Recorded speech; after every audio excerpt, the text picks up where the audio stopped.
तो अभी हम लोग सूखा मछली का करी बनाने जा रहे हैं।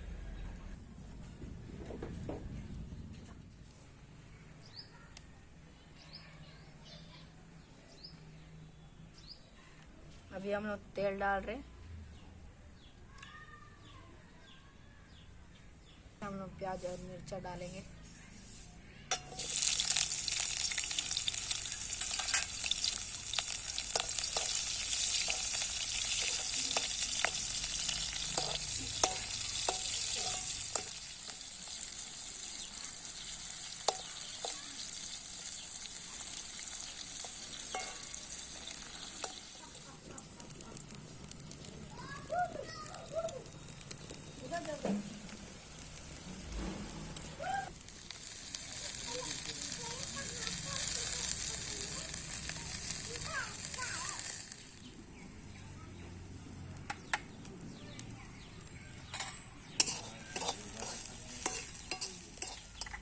लाल मिर्च,